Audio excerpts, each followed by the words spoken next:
Comment optimiser votre fiche d'établissement Google, votre Google Business Profile, votre visibilité locale finalement? Quels sont les derniers grands changements et qu'est-ce qui s'annonce en 2026? C'est le sujet de la vidéo du jour.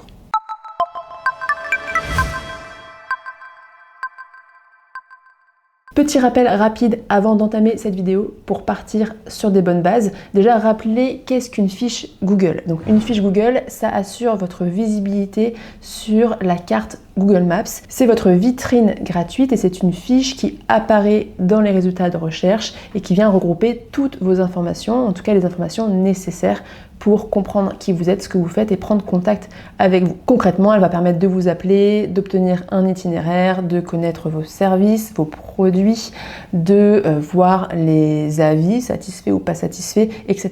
L'objectif de cette fiche, c'est bien sûr de vous rendre visible localement et de promouvoir votre activité gratuitement, mais ce qu'il faut surtout garder en tête, c'est que derrière cette fiche, l'objectif de Google est avant tout d'optimiser l'expérience utilisateur des internautes et des gens qui recherchent sur Google. Son objectif, c'est de fournir une réponse rapide, la réponse la plus adaptée possible pour que son utilisateur soit satisfait et continue d'utiliser Google. Et ça, c'est essentiel à garder en tête parce que si vous permettez avec votre fiche à Google de proposer une bonne réponse rapide, il va mettre en avant votre fiche. Par contre, si votre fiche crée de la confusion ou ne répond pas clairement à une problématique ou à une requête, il ne va pas la mettre en avant. Ce qui est sûr, c'est que sans fiche Google My Business en 2026, vous vous invisibilisez complètement, du moins en référencement local. Ce qui m'amène à un deuxième petit rappel, qu'est-ce que le référencement local? Il faut bien comprendre qu'être visible localement sur les moteurs de recherche, c'est différent du référencement SEO, du référencement naturel plus global, qu'il soit national ou international. Pourquoi? Parce que pour référencer localement une personne, une entreprise, une activité, Google va s'appuyer sur 3 critères qui sont la pertinence, donc la correspondance entre ce que la personne recherche et ce que vous proposez, ou en tout cas ce que vous affichez sur votre fiche, la proximité, donc la distance géographique entre la personne qui fait la recherche à l'instant T et puis vous, votre activité, là où vous êtes référencé, l'adresse qui est affichée sur votre fiche. C'est parfois le critère sur lequel on a le moins de contrôle, puisque si la personne est loin, forcément vous arriverez dans les résultats après une personne, un professionnel qui est plus proche d'elle. Et puis donc pertinence, proximité, troisième critère, notoriété. Donc c'est tout ce qui prouve, qui garantit à Google que votre activité, elle existe, elle est fiable, elle est active. Ça peut être les avis, notamment la fraîcheur des avis aussi. Ça peut être le fait que vous publiez des posts, ça peut être les réseaux sociaux, l'activité du site qui est reliée à la fiche, etc. Voilà, c'est tous les signaux qui montrent à Google que votre fiche est active et que votre activité tourne et qu'elle attire une clientèle. C'est vraiment ces 3 critères qui sont clés et c'est différent du référencement naturel SEO plus classique parce que pour du référencement naturel, Google va surtout s'appuyer sur le contenu, notamment le contenu du site. Il va s'appuyer beaucoup plus sur les liens sur le site. Je ne rentrerai pas dans le détail dans cette vidéo, mais tout ce qui va être backlinks en SEO et puis aussi sur les performances techniques de votre site. De toute façon, de façon générale, Google, qu'est-ce qu'il recherche? C'est pas forcément le meilleur expert du monde, c'est vraiment la réponse la plus pertinente au bon moment, au bon endroit pour la bonne personne. Si maintenant on s'intéresse déjà à ce qui ne change pas en 2026 et aux critères qui continueront de faire foi et qui restent très importants pour bien référencer votre fiche, on a d'abord de bien choisir votre catégorie principale. Ça, c'est une des premières questions que vous pose Google quand vous remplissez, quand vous complétez, quand vous créez votre fiche. Et il faut que cette catégorie principale corresponde à votre activité principale à vous, c'est-à-dire à l'activité pour laquelle vous avez le plus de clients, celle qui tourne le mieux. Parce qu'une mauvaise catégorie principale peut vraiment vous faire dégringoler dans les classements et Google ne vous proposera peut-être pas au bon endroit. Vous avez la possibilité d'avoir une catégorie principale, des catégories secondaires, c'est vraiment la catégorie principale qui est la plus importante. Deuxième point, ça va être de vérifier et de valider votre adresse sur votre fiche. Et ça, c'est un point sur lequel j'insiste parce que c'est certainement l'erreur ou en tout cas l'oubli, et je sais que c'est pas toujours facile, que je vois le plus sur les fiches Google. Si vous avez une adresse, un cabinet, une boutique, que sais-je, vous avez une adresse fixe et définie sur votre fiche Google, il faut la valider avec la vidéo. C'est en tout cas l'étape de validation obligatoire actuellement, ça peut évoluer, mais il faut vraiment valider cette vidéo parce que si vous ne le faites pas, Vous avez votre fiche qui est accessible, vous allez avoir un lien, vous allez pouvoir la partager, mais elle ne remontera pas dans les résultats et vous serez invisible dans les résultats de recherche. Si par contre vous n'avez pas d'adresse précise parce que vous travaillez depuis chez vous ou parce que vous ne recevez pas de public dans votre établissement, ce qui veut dire que Google va vous encourager à choisir une zone d'intervention plutôt qu'à valider une adresse. C'est possible, mais il faut savoir que vous serez aussi pénalisé en termes de visibilité, vous serez moins visible en général qu'une fiche qui a une adresse précise et vous arriverez bien plus loin dans les résultats si vous mettez par exemple métropole lilloise par rapport à quelqu'un qui aura mis une adresse à Lille, une adresse précise. Ça malheureusement, si vous travaillez à domicile et que vous ne pouvez pas valider votre adresse, vous n'y pouvez rien, mais il faut le savoir que Google va privilégier les fiches avec des établissements physiques dans lesquels on peut se rendre et donc ce seront les fiches avec des adresses physiques précises qui seront mises en avant. Troisième point toujours essentiel, donc on a vu la catégorie principale, le fait de valider votre fiche. On a aussi la cohérence NAP, donc NAP qui signifie nom, adresse, phone, donc téléphone en anglais, et qui doit être identique sur toutes les mentions de votre activité sur Internet. Ce qui veut dire que votre nom, votre adresse et votre numéro de téléphone doivent être le même sur la fiche Google que sur votre site, que sur page jaune si vous y êtes, que sur votre annuaire métier, etc. Cette adresse doit vraiment être la même partout. Ces informations doivent être cohérentes. Et ça, c'est vraiment un facteur clé parce que si ça ne l'est pas, si le numéro de téléphone est différent, si le nom de l'activité est différent, ça crée de la confusion. Google déteste la confusion, donc la confusion, il la jette et il va vous pénaliser. Cohérence NAP, c'est normalement un critère qui est assez simple à remplir, donc efforcez-vous vraiment d'avoir les mêmes informations partout. Et puis, quatrième point, plus général, ça va être de compléter à 100% si vous le pouvez, en tout cas au maximum, votre fiche Google. Ça, c'est une règle qui est valable depuis les débuts de la fiche Google. Plus vous donnez d'informations à Google, plus il est content. Donc plus il a d'informations ensuite pour vous proposer, plus il comprend ce que vous faites, plus vous lui semblez crédible, fiable, etc. Et donc plus il sera enclin à vous partager et à vous remonter dans les résultats. Donc remplissez vraiment votre fiche au maximum, que ce soit la description, que ce soit la présentation de vos services ou de vos produits, que ce soit les horaires d'ouverture, que ce soit toutes les petites questions aussi, ce qu'il appelle les attributs. Parfois on se demande pourquoi il nous demande ça, mais répondez-y. Voilà, cochez un petit peu tout ce que vous pouvez, c'est toujours du bonus. Maintenant qu'on a vu finalement ce qui ne changeait pas vraiment, on va s'intéresser à ce qui change en 2026 et je voulais m'arrêter sur 4 points. Le premier étant l'intégration, l'arrivée de l'intelligence artificielle de façon massive, comme sur les réseaux sociaux, comme sur le référencement naturel classique. L'IA maintenant est partout. Et comment ça se concrétise avec la fiche Google? Ça va se concrétiser de 2 façons. La première étant d'abord dans les comportements utilisateurs. C'est-à-dire qu'aujourd'hui, les personnes vont de plus en plus faire des recherches vocales ou vont poser une question à une IA avec beaucoup plus de contexte qu'avant, avec une problématique précise, avec un besoin précis. Là où avant on écrivait sophrologue Toulouse, la personne maintenant va demander je recherche un sophrologue pour mieux gérer mon sommeil, mes insomnies, etc., etc.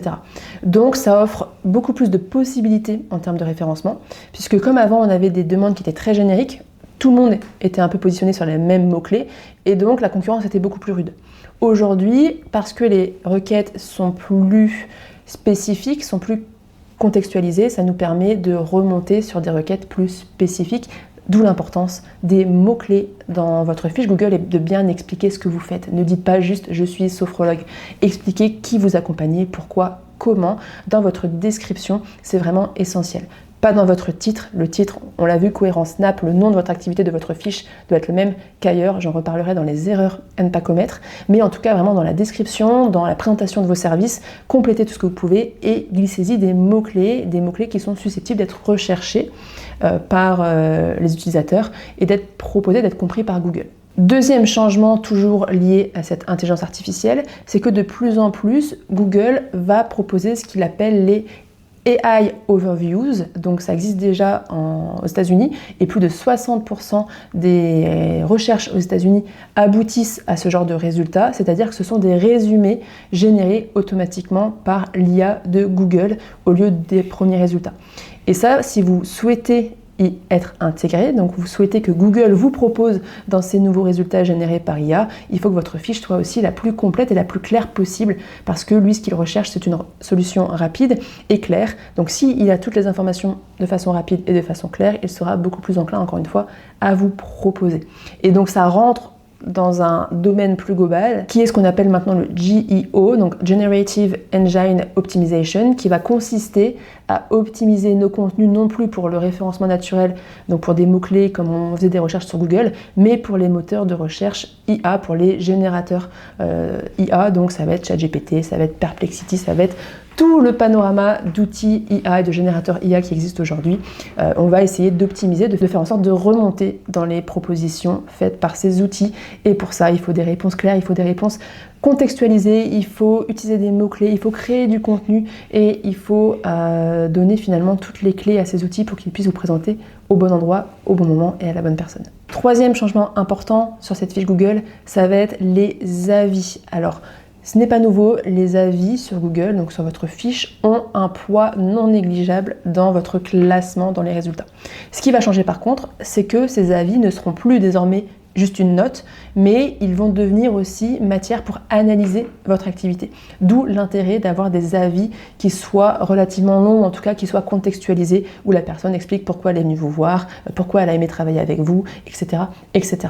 Un avis qui dit super professionnel ne servira plus à rien, donc il faut vraiment essayer d'avoir des avis qui soient plus crédibles, plus réalistes et finalement plus concrets. À noter aussi que la fraîcheur des avis, donc des avis réguliers, récents, est aussi importante pour tout ce qui va être classement et pour toujours montrer à Google que la fiche est active, que l'activité vit. Enfin, quatrième changement majeur sur cette fiche Google, ça va être les signaux comportementaux. Ça, c'est un changement qu'on va remarquer sur la fiche Google, mais aussi sur plein d'autres plateformes, notamment toutes les plateformes sociales. C'est que les algorithmes, l'intelligence maintenant de ces outils est capable de mieux comprendre les interactions entre les utilisateurs et, en l'occurrence ici, votre fiche Google. Le nombre de clics, les personnes qui vont taper pour un itinéraire, celles qui vont appuyer sur le numéro de téléphone, celles qui vont aller sur votre site, combien de temps elles vont y rester, etc. etc. Est-ce qu'elles vont regarder vos photos, vos services, etc. Tout ça, ça sera des signaux positifs ou négatifs si la personne s'en va tout de suite pour Google et ça pourra permettre à votre fiche de remonter. En gros, votre fiche, maintenant, elle va être analysée comme un résultat dans les moteurs de recherche. Si elle plaît, si elle est consommée, si les gens y passent du temps, elle va remonter. Si par contre, les gens cliquent même pas dessus ou y passent une seconde, elle va certainement descendre. Donc vous, ce que vous pouvez faire pour encourager ces interactions, c'est toujours donner le plus d'informations possible, c'est mettre le lien vers votre site, vers vos réseaux sociaux, c'est répondre à la section FAQ, donc questions fréquentes de Google, c'est vraiment compléter tout ce que vous pouvez et c'est idéalement créer des posts réguliers sur la fiche Google. Je mets des guillemets parce que ça va vraiment dépendre de votre activité. Nous, par exemple, c'est quelque chose qu'on ne fait pas et je trouve que pour des établissements qui ne sont pas des établissements physiques, où finalement il ne se passe pas non plus grand-chose concernant les événements, l'actualité, la saisonnalité, etc. Il n'y a pas forcément beaucoup d'intérêt. Et dans les usages, les posts sont encore peu vus et peu mis en avant. Mais pourtant, dans les faits, une fiche Google qui va poster plus régulièrement, une fiche Google qui va indiquer des nouveautés, qui va vraiment créer du contenu frais régulièrement, sera certainement privilégiée par Google. Si on récapitule, ce qui compte vraiment en 2026 et les signaux clés sur la fiche Google de 2026, j'ai fait ma petite liste. On a donc la proximité, la distance entre la personne qui fait la recherche, ou en tout cas la zone qu'elle demande, et puis votre adresse à vous. Là, encore une fois, malheureusement, on ne peut pas toujours y faire grand-chose. On a les avis clients, leur fraîcheur, le fait qu'ils soient bien contextualisés, qu'ils soient crédibles, qu'il y en ait beaucoup. On a la catégorie principale et de façon plus secondaire, les autres catégories. On a la description de vos services avec vos mots-clés, les photos et les vidéos. On a aussi la complétude de la fiche, plus il y a d'informations, mieux c'est. On a tout ce qui est cohérence NAP, donc nom, adresse, téléphone et les citations locales. Donc citations locales, c'est tout ce qui va être mention de vous sur d'autres sites internet. Donc il y a le vôtre, mais il peut y aussi avoir, comme je le disais, les pages jaunes, d'autres annuaires, etc. Il faut que tout ça, ça soit cohérent. Et puis il y a l'engagement comportemental, donc les clics, les appels, les gens qui regardent pour un itinéraire, ceux qui regardent vos photos, etc. Et puis en bonus, je le mets là quand même, on a tout ce qui va être signaux associés au site internet. Donc un site internet relié à votre fiche Google, si votre site attire du trafic, si votre site génère des vues, en gros les personnes naviguent sur les différentes pages, elles y passent du temps, peut-être même elles le partagent, elles lisent des articles de blog, etc. etc. Tout ça, ça envoie aussi des signaux positifs à Google, même si c'est pas directement lié à la fiche Google. Voilà un petit peu pour ce qu'il faut faire.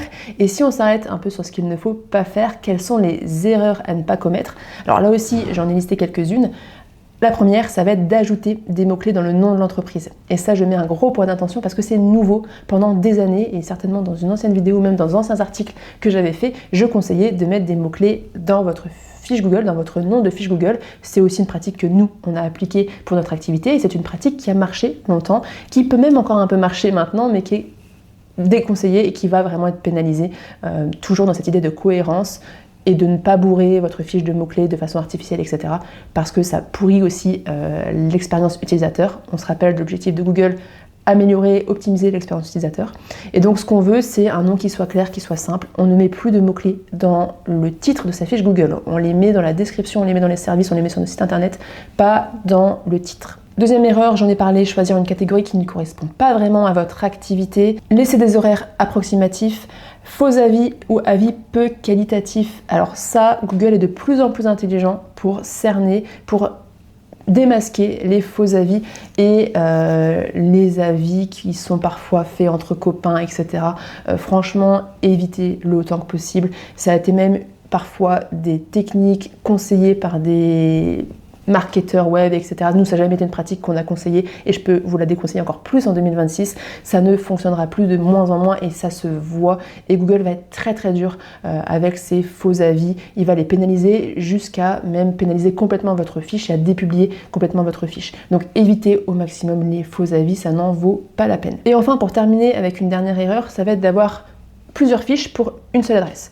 Ça, je l'ai encore vu dernièrement parce que certainement Google parfois crée lui-même la fiche parce qu'il a détecté qu'il y avait un établissement, et puis vous par derrière vous allez recréer une nouvelle fiche pour expliquer qui vous êtes, etc. Et donc on a deux fiches qui sont à la même adresse. Ça c'est vraiment pénalisant parce que Google il ne sait pas quelle est la bonne fiche. C'est très confus aussi pour l'utilisateur parce que quelle fiche va remonter. Voilà, je le voyais encore dernièrement avec une fiche qui avait un avis mais qui était la fiche officielle et une fiche qui avait été créée par-dessus avec 50 avis. Et ça c'est un peu compliqué parce que le plus facile c'est de conserver la fiche officielle et de supprimer celle qui a été créée après, mais les avis sont sur la fiche qui a été créée après. Donc on n'a pas envie de perdre tous les avis. Bref, ça peut vraiment créer des complications, autant dans ce que Google comprend de votre activité que ce que aussi les clients vont comprendre lorsqu'ils vont voir telle ou telle fiche. Donc si vous avez deux fiches, n'en gardez qu'une seule. Réclamez, revendiquez, il y a un petit bouton qui vous permet de revendiquer une fiche que vous n'auriez pas créée, qui aurait été créée par Google pour vous. Donc vous la revendiquez, vous prenez le contrôle, vous la mettez à jour, etc. Et vous supprimez toute autre fiche que vous auriez pu créer après par-dessus. Pour résumer et pour conclure sur cette vidéo, en 2026, la fiche Google reste un outil de visibilité locale essentiel. Il serait vraiment dommage de s'en priver. Les bases restent les mêmes, mais Google devient de plus en plus intelligent, devient de plus en plus exigeant, de plus en plus aussi attentif au comportement réel, et vous avez tout intérêt à répondre du mieux que vous le pouvez à tous ces nouveaux critères. Si vous sentez que votre fiche ne vous apporte pas les résultats escomptés, si vous galérez à la compléter, si vous ne parvenez pas à l'optimiser ou à savoir qu'est-ce que vous pourriez faire de plus, n'hésitez pas à nous contacter, on serait ravis de vous accompagner sur la question. Et si cette vidéo vous a plu, je vous invite à y mettre un j'aime, je vous invite à vous abonner à la chaîne si ce n'est pas encore fait, à nous retrouver sur Instagram, sur la newsletter, sur le site internet, et je vous dis à très vite pour une prochaine vidéo.